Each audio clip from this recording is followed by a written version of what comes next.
stand by while NCLA cuts through the noise to signal abuse of administrative power. This is Administrative Static with Mark Chenoweth and John Vecchione.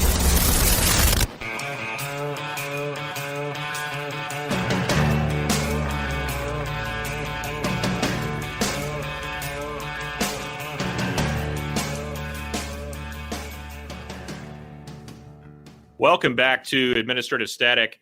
Mark Chenoweth and John Vecchione here. And John, I am hot under the collar, I have to tell you, about this next topic. You may have heard this week, and our listeners in Colorado, I'm quite sure, will have heard this week, that a conservative author and commentator, Candace Owens, was denied the ability to get lab results when she tried to get a coronavirus test at a Colorado lab because of her political beliefs. She was sent a letter by Aspen Laboratories co-founder Susanna Lee telling her that her booking was being canceled and that they were denying her service because of the political positions that she has been taking with regard to governmental mask mandates and vaccines. And I don't agree with everything. I don't pretend to know everything that Candace Owens has said about mask mandates or vaccine mandates or the efficacy of vaccination shots. I suspect I would agree with some of what she says, and that I would disagree with some of what she says. But that's not really the point, John. The point is that we can't be a country where people are denied basic medical care based on something that somebody thinks that they heard them say, or even if they did say something. The idea that you get denied basic medical care, and there's a certain illogic to this as well, right? I mean, from the perspective of the lab owner who took this radical and completely. I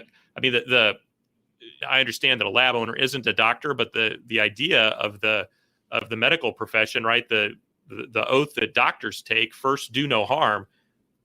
The lab owner doesn't know whether she's doing harm or not by denying somebody a booking for a lab test. Now, maybe Candace Owens was able to quickly get a lab test somewhere else. I don't know how quickly this whole thing unspooled, but you could certainly imagine a factual situation where someone thought they were going to have access to a lab test, didn't have access to a lab test, and then ends up infecting somebody else because they didn't have access to the lab test in time.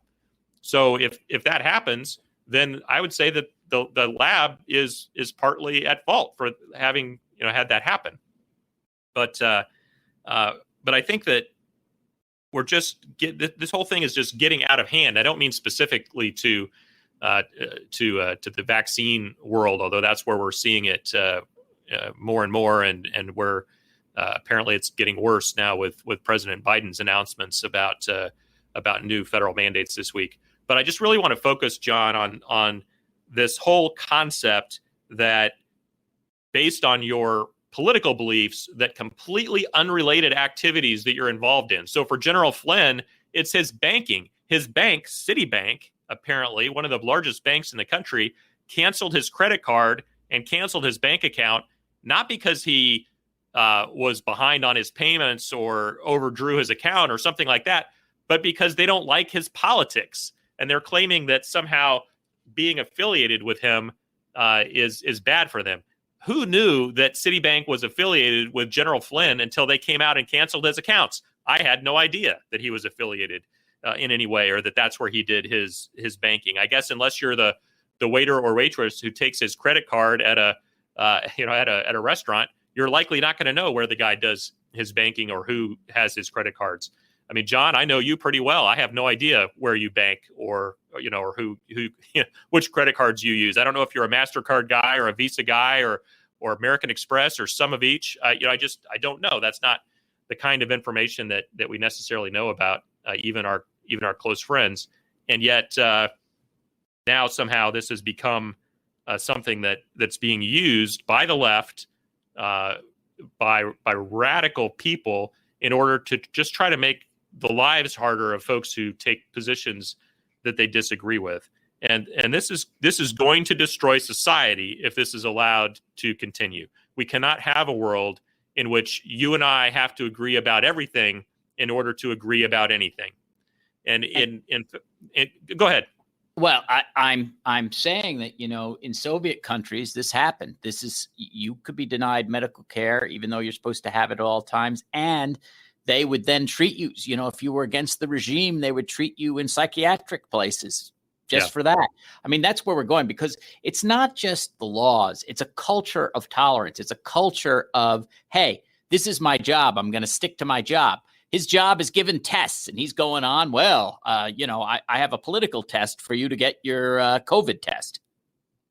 Yeah, that's what happened here. And from a philosophical standpoint, there's something called, and I learned this from Cass Sunstein, who is no conservative, but was a professor who I had for several classes in law school at Chicago, and he talked about incompletely theorized agreements. That's the sort of philosophical idea, and the point is that, look, if I walk into a chicken sandwich place, we have a Chick-fil-A here a block from the office. If I walk into Chick-fil-A, then what we need to agree on is that they have a good chicken sandwich, and that I'm willing to pay the posted price for that chicken sandwich.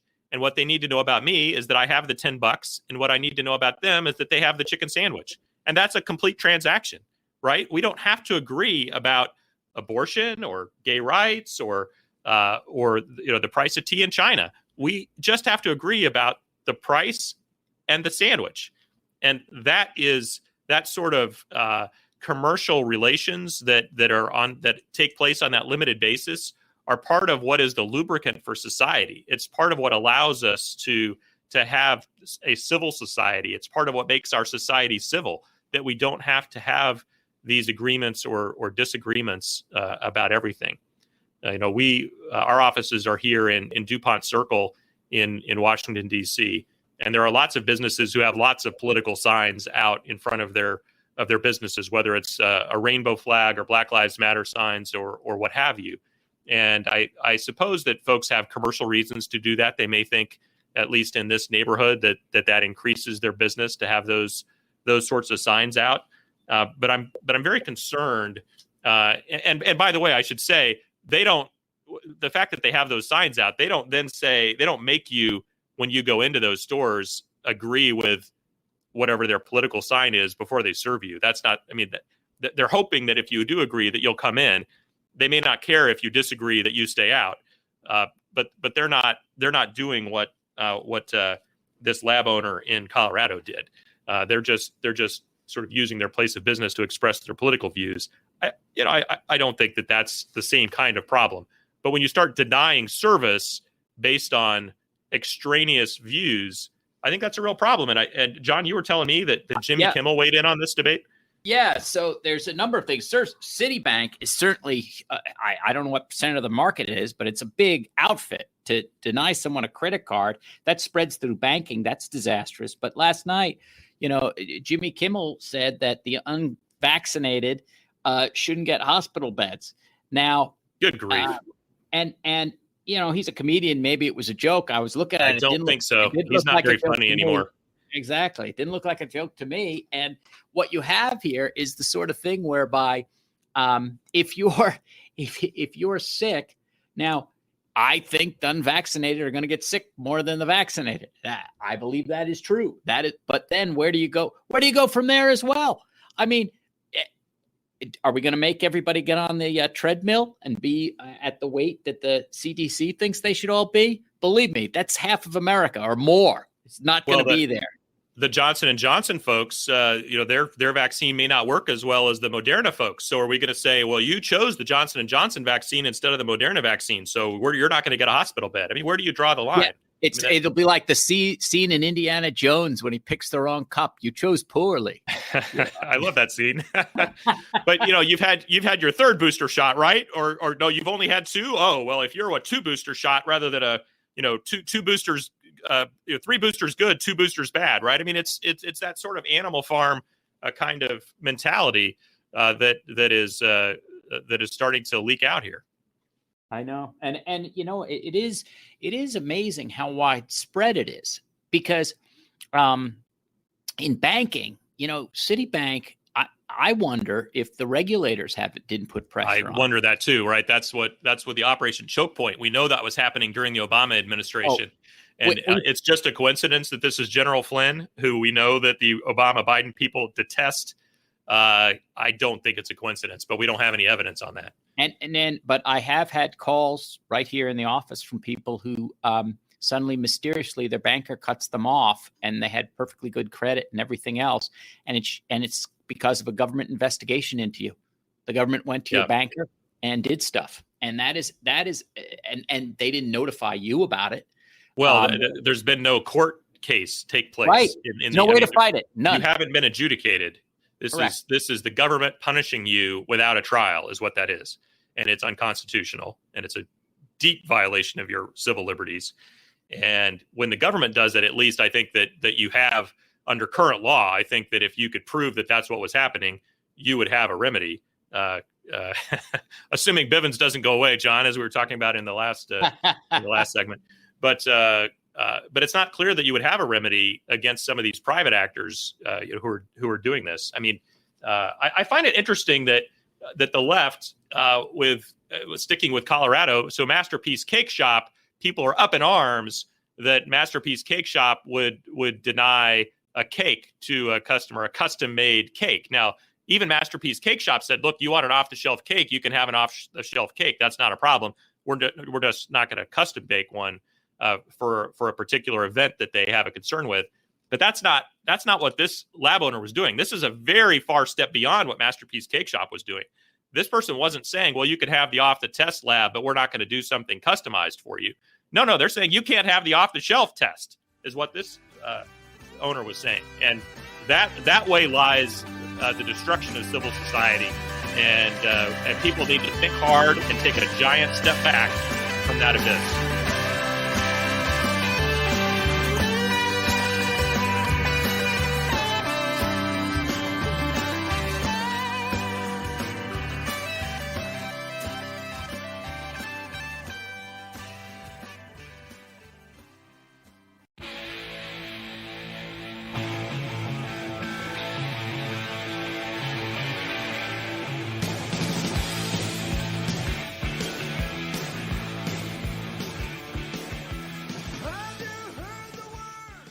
Welcome back, everybody. I want to talk about one of my cases that is near and dear to me. And what brings this up, actually, is because NCLA has just released a video about the case. And you can see it at nclalegal.org.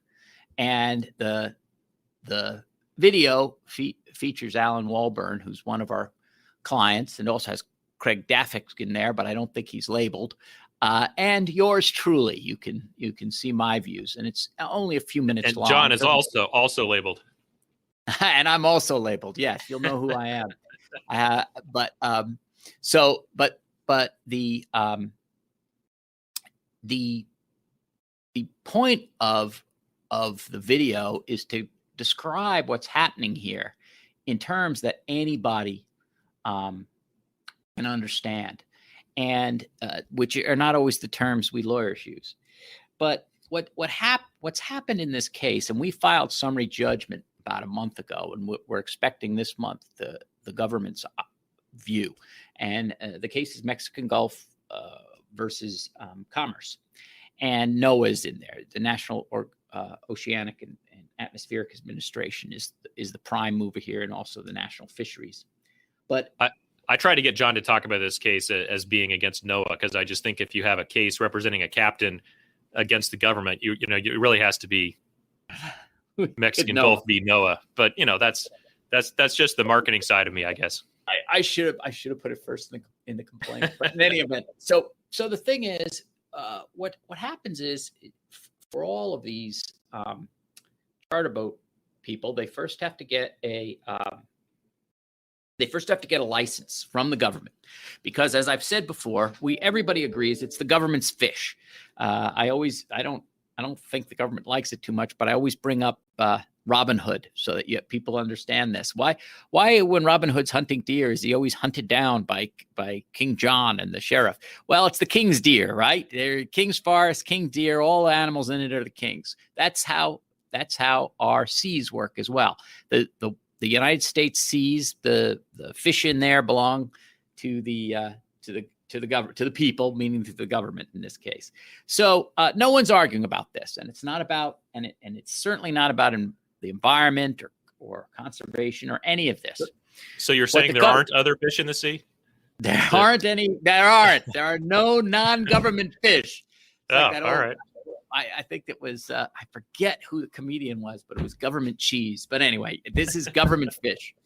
And but these charter boat fishermen, many of you probably have done this. You go out on the water and a charter boat takes you out. You go and fish, and then you leave the dock. You take your fish with you when you go. And the Gulf of Mexico is very popular, and people do it all the time. And you have to have permits to do that. And the government wants to count the fish that are being taken in. Now, this is a very, very small amount. These charter boats take in a very small amount of fish compared to commercial vessels or even sports fishermen, people who have their own boats, who go out and they fish. They get tons more fish than charter boat fishermen.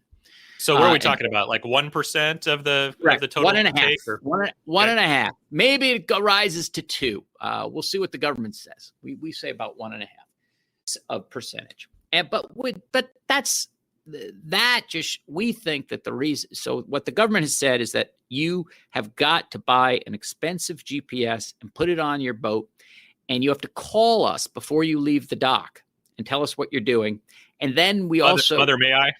Right. And when we're going to GPS track you, it'll go back to the government. And, oh, by the way, we're also giving you an app in which you have to tell us how many people you have on your boat, what you're charging them.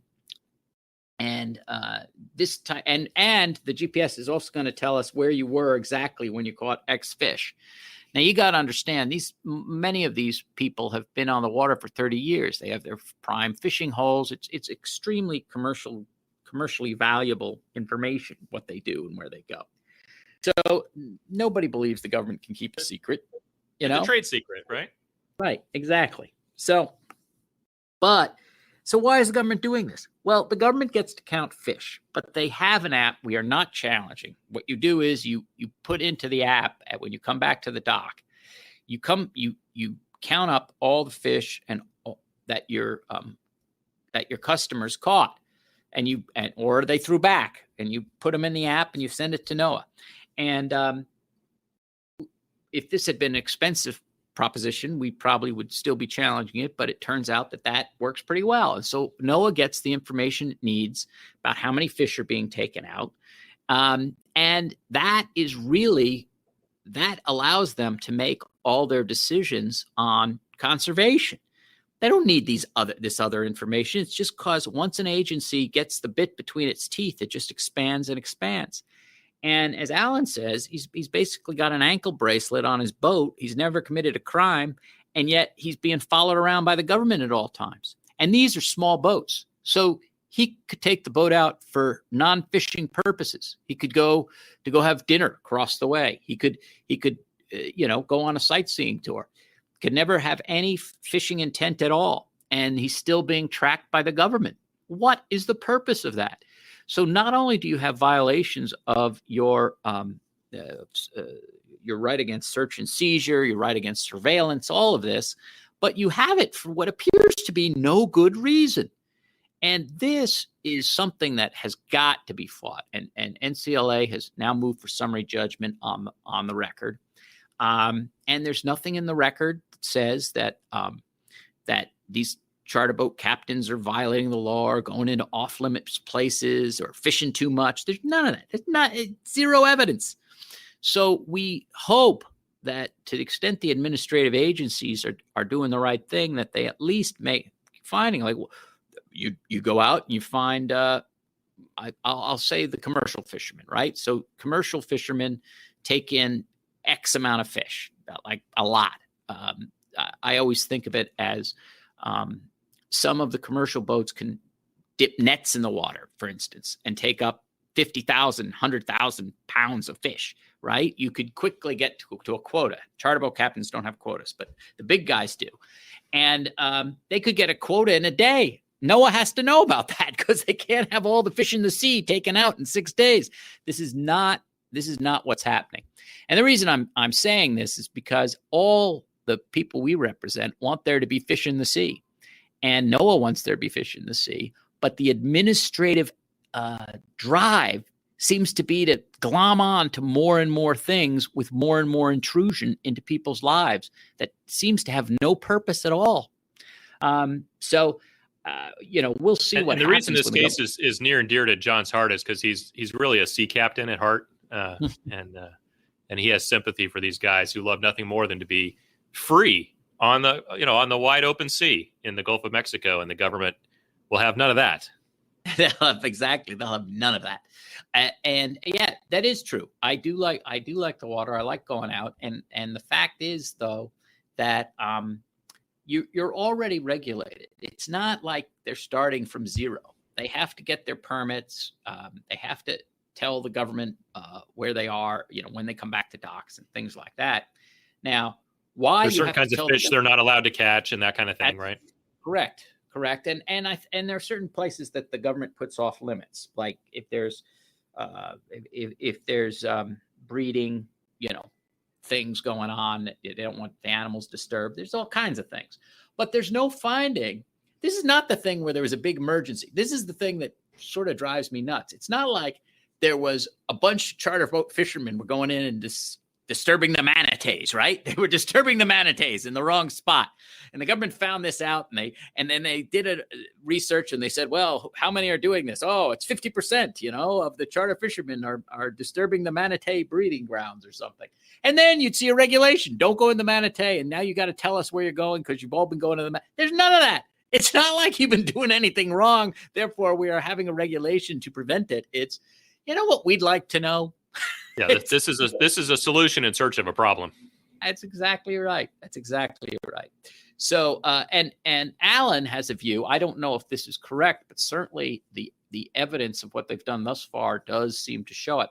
So the commercial fishermen have had this type of GPS, but commercial boats aren't taken out for anything but fishing. That's all you do. They're giant things. You don't go on a sightseeing tour. You don't take your wife on a moonlit cruise on a giant commercial fishing boat that smells like a cannery? You do not. Okay. So I don't. So in any event, I think I've met your wife. I don't think that would be her idea of a romantic evening. No. So I think that so that they did that, and now they're coming after the charter boat people who, as I always point out, they don't fish themselves. They take other people out to fish. And then are they going to do this to recreational fishers? I mean, the recreational fishermen who just go out, if you have your boat with your Evinrude on it or your Grady White or whatever you have, and you head out into federal waters and you start fishing, are they allowed to put a GPS on you and monitor where you are at all times? You've got a fishing pole. You can take maybe, I don't know, 6 fish a day, 10 fish a day. What could you take?